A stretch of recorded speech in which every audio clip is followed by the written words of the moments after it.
ಶ್ರೀರಾಮುಲು ಹಾಗೂ ರಾಜು ಗೌಡ ಇಬ್ಬರು ಯತ್ನಾಳ್ ಬಣಕ್ಕೆ ಸೇರ್ತಿದ್ದಾರೆ ಅಥವಾ ಯತ್ನಾಳ್ ಬಣದಲ್ಲಿ ಇದ್ದಾರೆ ಎನ್ನುವಂಥ ವದಂತಿ ಇತ್ತು.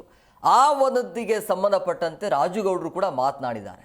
ನಮ್ಮಲ್ಲಿ ಯಾವುದೇ ರೀತಿಯಾಗಿ ಬಣ ಇಲ್ಲ, ಇರೋದು ಒಂದೇ ಒಂದು ಬಣ, ಅದು ಬಿಜೆಪಿಯ ಬಣ ಅಂತೇಳಿ. ಸೊ ರಾಮುಲು ರಾಜು ಗೌಡ ಯತ್ನಾಳ್ ಬಣ ಸೇರಿರುವ ವದಂತಿಯ ವಿಚಾರ ಬಗ್ಗೆ ಕ್ಲಾರಿಟಿಯನ್ನು ಕೊಟ್ಟರು. ಯಾವ ಬಣ ನನ್ನನ್ನು ಕರೆದಿಲ್ಲ, ಇರೋದೊಂದೇ, ಅದು ಬಿಜೆಪಿಯ ಬಣ.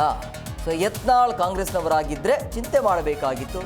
ಬೆಂಗಳೂರಲ್ಲಿ ವದಂತಿಗೆ ತೆರೆ ಎಳೆಯುವಂಥ ಕೆಲಸವನ್ನು ಮಾಜಿ ಶಾಸಕ ರಾಜುಗೌಡ ಮಾಡಿದ್ದಾರೆ. ಸೊ ನಮ್ಮವರ ವಿರುದ್ಧ ನಾವೇ ಹೇಳುವ ಪರಿಸ್ಥಿತಿ ಎದುರಾಗಿದೆ. ಎಲ್ಲ ಸಮಸ್ಯೆಗಳನ್ನು ಹೈಕಮಾಂಡ್ ಸರಿ ಮಾಡುತ್ತೆ ಅಂತ ಮಾಜಿ ಶಾಸಕರು ರಾಜುಗೌಡ ಈ ರೀತಿಯಾಗಿ ಹೇಳಿಕೆಯನ್ನು ಕೊಟ್ಟಿದ್ದಾರೆ.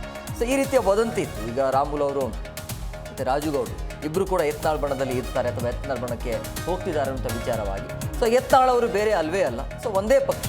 ಸೊ ಹಂಗಾಗಿ ಇಲ್ಲಿ ಬಣ ಅನ್ನೋದು ಬರೋದಿಲ್ಲ, ಇರೋದು ಒಂದೇ ಒಂದು ಬಣ, ಅದು ಬಿಜೆಪಿ ಬಣ ಅಂತ. ಇವತ್ತು ಸುದ್ದಿಗೋಷ್ಠಿ ವಿಷಯ ಏನಪ್ಪಾ ಅಂತಂದ್ರೆ, ಬಹಳಷ್ಟು ಮಾಧ್ಯಮದಲ್ಲಿ ನೋಡ್ತಿದ್ದೇವೆ, ರಾಮುಲು ಅಣ್ಣ ನಮ್ಮ ಶ್ರೀರಾಮುಲು ಅವರು ಕಾಂಗ್ರೆಸ್ ಹೊಟ್ಟಿದ್ದಾರೆ, ಅಲ್ಲಿ ಹೊಟ್ಟಿದ್ದಾರೆ, ಇಲ್ಲಿ ಹೊಟ್ಟಿದ್ದಾರೆ ಅಂತ ಅದೇ ಇವತ್ತು ಎಲ್ಲ ಕಡೆ ಚರ್ಚೆ ಆಗ್ತಿದೆ. ನಾನು ರಾಮುಲು ಅಣ್ಣನ ಜೊತೆಗೆ ನಾನು ಮೊನ್ನೆ ಮಾತಾಡಿದೆ, ಈ ಒಂದು ಘಟನೆ ಆದಮೇಲೆ ಮಾತಾಡಿದೆ. ಅವರು ಬಹಳ ಮನಸ್ಸಿಗೆ ನೋವು ಮಾಡ್ಕೊಂಡಿದ್ರು, ಏನಾಯ್ತು ಎಲ್ಲವನ್ನು ಹೇಳಿದ್ರು. ಹೇಳಿದ್ಮೇಲೆ ಅವ್ರಿಗೆ ಹೇಳಿದ್ರು, ನಮ್ಮ ಪಕ್ಷದಲ್ಲಿ ಅದು ನಮ್ಮ ಸಮಾಜದಲ್ಲಿ ಪ್ರಶ್ನಾತೀತ ನಾಯಕ ಶ್ರೀರಾಮುಲು, ಅದರಲ್ಲಿ ಎರಡನೇ ಮಾತೇ ಇಲ್ಲ. ಇವತ್ತು ಏನೋ ಒಂದು ಪಕ್ಷದ ಹಿರಿಯರಿಗೆ ಅವ್ರ ಬಗ್ಗೆ ಯಾರೋ ಒಂದು ತಪ್ಪು ಸಂದೇಶ ಕೊಟ್ಟಿದ್ದಕ್ಕೆ ಆ ಥರ ಆಗಿದೆ. ಇಲ್ಲಣ್ಣ, ಮನೆಗೆ ನಾವು ಎಲ್ಲ ಒಂದೇ ಇದ್ದೀವಿ, ಒಂದು ಹೆಚ್ಚು ಕಮ್ಮಿ ಬರ್ತದ, ಪಾರ್ಟಿ ಮುಖಂಡರ ಲೀಡರ್ ಅಂದಮೇಲೆ ಬರ್ತದ, ಸಮಾಧಾನ ಆಗಿರ್ಬೇಕು ಅಂತ ಹೇಳಿದಾಗ ಅಣ್ಣನು ಆಯ್ತು ಅಂತ ಹೇಳಿದ್ದಾರೆ. ಇವತ್ತು ಅವರು, ನಾವು ಹೇಳೋದಿಷ್ಟೇ, ಅವರು ಯಾವತ್ತೂ ಕಾಂಗ್ರೆಸ್ ಪಕ್ಷಕ್ಕೆ ಹೋಗಂತ ವಿಚಾರನೂ ಮಾಡಂಗಿಲ್ಲ, ಹೋಗಂಗಿಲ್ಲ. ಬಿಜೆಪಿ ಪಕ್ಷದಲ್ಲೇ ಇರ್ತಾರೆ, ಬಿಜೆಪಿ ಪಕ್ಷನ ಕಟ್ಟಂತ ಕೆಲಸವನ್ನು ಮಾಡ್ತಾರೆ. ಬಿಜೆಪಿ ಪಕ್ಷದಲ್ಲಿ ಒಬ್ಬ ಸಾಮಾನ್ಯ ಕಾರ್ಯಕರ್ತನಾಗಿ ದುಡಿಯಂತ ಕೆಲಸ ಶ್ರೀರಾಮುಲು ಅಣ್ಣವರು ಮಾಡೇ ಮಾಡ್ತಾರೆ. ಹಾಗೆ ಮತ್ತೆ ಇವತ್ತು ಎಲ್ಲ ಕಡೆ ಕೆಲವೊಂದು ಕಾಂಗ್ರೆಸ್ ನಾಯಕರು ಹೇಳಿಕೆ ಕೊಡ್ತಿದ್ದಾರೆ, ರಾಮುಲು ಅವರು ಬರ್ತಿದ್ದಾರೆ, ಅವ್ರ ಜೊತೆಗೆ ಯಾರು ರಾಮುಲು ಅವರು ಬರಂಗಿಲ್ಲ. ಆಯ್ತಾ, ರಾಮುಲು ಅವರು ಮನಸ್ಸು ಮಾಡಿದ್ರೆ ಕಾಂಗ್ರೆಸ್ ಪಕ್ಷದಲ್ಲಿರುವಂತ ಸಚಿವರನ್ನ ಶಾಸಕರನ್ನ ಕರ್ಕೊಂಬರೋಂಥ ಕೆಲಸವನ್ನು ಮಾಡ್ತಾರೆ. ಅದಕ್ಕೋಸ್ಕರ ಇವತ್ತು ರಾಮುಲು ಅಣ್ಣವರು ಪಕ್ಷ ಬಿಟ್ಟು ಹೋಗ್ಲಂತ ಅಂತ ನಮ್ಮ ಎಲ್ಲ ಕಾರ್ಯಕರ್ತರು, ಬಿಜೆಪಿಯ ಎಷ್ಟೊಂದು ಕಾರ್ಯಕರ್ತರು ಒಂದು ಸಂದೇಶ ಕೊಡೋಕೆ ಇಷ್ಟಪಡ್ತೇನೆ. ಮತ್ತು ರಾಮುಲು ಅಣ್ಣವರು ಚಿಂತೆ ಮಾಡಕ್ಕೆ ಹೋಗ್ಬೇಡ್ರಿ, ನಿಮ್ಮ ಜೊತೆಗೆ ನಾವೆಲ್ಲರೂ ಇದ್ದೇವೆ. ಇವತ್ತು ಪಕ್ಷ ಸಂಘಟನೆ ಮಾಡ್ಕೊಂತ ಮೊದಲಿಂದ ಬಂದಿದೆ, ಮುಂದೂ ಬರ್ತೇವೆ, ನಿಮ್ಮ ಜೊತೆಗೆ ನಾವೆಲ್ಲರೂ ಇರ್ತೀವಿ, ನೀವು ಬೇಜಾರಾಗಬೇಡ್ರಿ ಅಂತಂದಾಗ ಅವ್ರು ಒಂದೇ ಮಾತಾಡ, ರಾಜಣ್ಣ ನೀವೆಲ್ಲ ನಮಗೆ ಶಕ್ತಿ, ನಾವೆಲ್ಲರೂ ರಾಜಕೀಯ ಒಮ್ಮೆಲೆ ಪ್ರಾರಂಭ ಮಾಡಿದ್ದೇವೆ, ಎಲ್ಲರ ಜೊತೆಗಿರಮ್ಮ ಅಂತ ಹೇಳಿದ್ದಾರೆ. ಹಂಗಾಗಿ ಜೊತೆಗಿರೋಂಥ ಒಂದು ಕೆಲಸವನ್ನ ಎಲ್ಲರೂ ಮಾಡ್ತೇವೆ.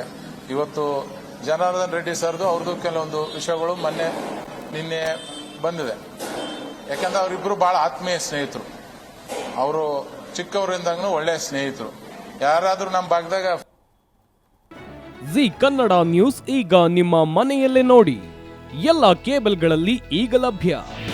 ನಿಮ್ಮ ನೆಚ್ಚಿನ ಜಿ ಕನ್ನಡ ನ್ಯೂಸ್ ಈಗ ಸನ್ ಡೈರೆಕ್ಟ್ ನಲ್ಲಿ number 292, Tata play number 1664, Jio TV number 1334, NXT digital number 30, in cable number 30, city networks 51, U digital number 162, GTPL number 17, Rockline telecommunications number 42, Shri Basaveshwara cable number 168, rural cable network 60, Vinayaka digital 57, Abhishek cable 821, city channel 53, Siddeshwara cable network 57, V4 digital Infotech 628, Surya digital networks 53, Gajanan digital number 836, Malnad Infotech Private Limited number